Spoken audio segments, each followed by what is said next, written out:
இப்போது இந்த தாவேக அரசின் தடுமாற்றத்திற்கு என்ன காரணம்? ஒன்றும் புரியவில்லை. ஒன்று மக்கள் மீது அக்கறை இல்லையா, இல்லை அரசியல் அனுபவம் இல்லையா, இல்லை ஆட்சி சக்கரத்தை சுழல்வதற்கு ஆற்றல் இல்லையா, இல்லை இது போன்ற விளைவுகளால் ஏற்படுகிற ஆபத்துகளை அறியவில்லையா? இப்போது ஒரு அறிவிப்பு, அதிரடி அறிவிப்பு வர இருக்கிறது. மாற்ற வேண்டும் என்று கேட்ட மக்களுக்கு அதிரடி பரிசாக டாஸ்மாக் மதுபான கடைகளை தனியார் மயமாக்குவத மாற்றம். இதனால் என்ன ஆகும்? இனி தமிழ்நாடு மதுவிலே மிதக்கும் தண்ணீர் நாடாக வரலாறு படைக்கும். மீண்டும் தனியார் மயம். ஆஹா, இதுக்கு என்ன சாதனை இல்லையா?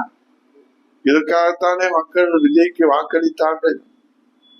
ஆனால் ஒன்று மட்டும் தெரிகிறது மக்களே, ஜென்சி தலைமுறையே, சிந்திக்க தெரிந்த சென்சி தலைமுறையே, இளைய தலைமுறையே, இந்நாட்டின் நம்பிக்கையே, இந்நாட்டின் மன்னர்களே, முயற்சி செய்து கிடைத்த தோல்வியும் முயற்சியே செய்யாமல் கிடைத்த வெற்றியும் வாழ்வில் நிரந்தரம் அல்ல. முயற்சி செய்து கிடைத்த தோல்வியும் முயற்சியே செய்யாமல் கிடைத்த வெற்றியும் வாழ்விலே நிரந்தரம் இல்லை. அதுதான் இன்றைக்கு இந்த தமிழ் இனத்திற்காகவும் தமிழ் மண்ணுக்காகவும் எதுவும் செய்யாமல், ஒரு சொப்பு தண்ணீரை கூட ஊற்றாமல் மக்களை ஏமாற்ற மட்டுமே, மக்களை மூளை செலவை செய்து ஏமாற்ற மட்டுமே தெரிந்தவர்களுக்கு ஆட்சி அரியணை என்றால் இது என்ன ஜனநாயகம்? நல்ல அரசாட்சியை நாடு எதிர்பார்த்து காத்திருக்கிறது. நல்ல அரசாட்சியை நாடு எதிர்பார்த்து காத்திருக்கிறது. ஆனால் விஜய் தலைமையிலோ அது நடக்கவே நடக்காது. ஏன் தெரியுமா? அவருக்கு நல்லாட்சி என்றால் என்னவென்றே தெரியாது. விஜய்க்கு நல்லாட்சி என்றால் என்னவென்றே தெரியாது. ஆனால் அவரை புகழ்பாடுகிற புலவர்களுக்கு மட்டும் இந்த நாட்டிலே பஞ்சம் இல்லை. இந்த நாட்டிலே விஜயின் புகழ்பாடுகிற புலவர்களுக்கு மட்டும் பஞ்சம் இல்லை. புகழ்பாடுகிற புலவர்களுக்கு சன்மானம் தவறாமல் போய்விடுகிறதா? ஆனால் இங்கே மக்கள் செத்து மடிகிறார்களே. இன்றைக்கு இந்த லாக்அப் டெத் மரணங்களுக்கு என்ன பதில் சொல்வார்? பொறுப்பேற்று மனுநீதி சோழனை போல அவர் தன் பதவியை விட்டு துறப்பாரா? இந்த லாக்அப் டெத் மரணங்களை என்னால் தடை செய்ய முடியவில்லை, தடுக்க முடியவில்லை. மதுபான விற்பனையை இன்றைக்கு முறைகேடுகளை தடுக்க முடியவில்லை என்று தனியார் மயமாக்குகிறார். என்ன புத்திசாலித்தனம்! அதுவே இருக்கக்கூடாது என்றுதான் 217 கடைகளை நாங்கள் பூட்டுகிறோம் என்று அரசாணை வெளியிட்டு மக்களை ஏமாற்றினார்கள். இப்போது முறைகேடை தடுக்க முடியவில்லை என்று தனியார் மயம் என்று நியாயம் கற்பிக்கிறார்கள்.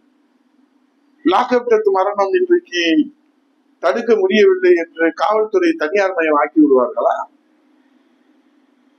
இன்றைக்கு அரசு சேவை இன்றைக்கு உலகத்திற்கு எடுத்துக்காட்டாக இருக்கிற புரட்சி தலைவர் எம்ஜிஆர், புரட்சி தலைவி அம்மா, புரட்சி தலைவர் ஐயா எடப்பாடியார் காலத்துல கட்டமைப்பு, கல்விக்கான கட்டமைப்பு 69% இடஒதுக்கீடு, 7.5% உள் இடஒதுக்கீடு, மக்கள் நல்வாழ்வுத்துறையில கட்டமைப்பு, இவையெல்லாம் சேவை மனப்பான்மையோடு இன்றைக்கு போக்குவரத்து துறையிலான கட்டமைப்புகளை எல்லாம் ஏறத்தாழ 54 ஆண்டுகளுக்கு மேலே அந்த கட்டமைப்பை ரத்தம் சிந்தி, வேர்வை சிந்தி, உழைத்து, தங்களை அர்ப்பணித்து, தியாகம் செய்துதான் இந்த கட்டமைப்பை உருவாக்கி இருக்கிறார். அரசு ஆஸ்பத்திரியில அங்கே அவர்கள் முறைகேடுகளை தடுக்க முடியவில்லை என்றால் தனியார் மயம் ஆக்கி விடுவார்களா? போக்குவரத்து துறையில முறைகேடுகளை தடுக்க முடியவில்லை என்று சொன்னால் போக்குவரத்து துறை தனியார் மயம் ஆக்கி விடுவார்களா? கல்வித்துறை முழுவதும் தனியார் மயமைக்கு தாரை வார்த்து விடுவார்களா? எங்கே போகிறது தமிழகம்? ஆகவே தாவேக அரசின் தடுமாற்றத்தை பார்க்கிற போது இந்த அரசு இன்னும் எத்தனை நாளைக்கு என்பதுதான் இந்த மக்களிடத்தில் எழுந்திருக்கிற கேள்வி என்று சொல்லி அனுபவம் இல்லாத அரசு, ஆற்றல் இல்லாத அரசு, அறவே கேட்டுத்தனமான அரசு, இது விஜய் அரசு என்று கிண்ண சாதனை படைக்கின்ற அறிவிப்புகள் தான் அடுத்து அதிரடியாக வெளிவந்து கொண்டிருக்கிறது. பொறுத்திருந்து பார்ப்போம். நன்றி, வணக்கம். செய்திகளை உடனுக்குடன் தெரிந்து கொள்ள கீழ்கண்ட கேபிள் மற்றும் டிடிஹெச் நெட்வொர்க்குகளில் எம்நாடு செய்தி தொலைக்காட்சியை காணுங்கள்.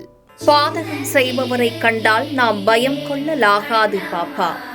மோதி மிதித்து விடு பாப்பா, அவர் முகத்தில் உமிழ்ந்து விடு பாப்பா. அண்மை செய்திகளை உடனுக்குடன் தெரிந்து கொள்ள இணைந்திருங்கள் எம்நாடு தொலைக்காட்சியுடன்.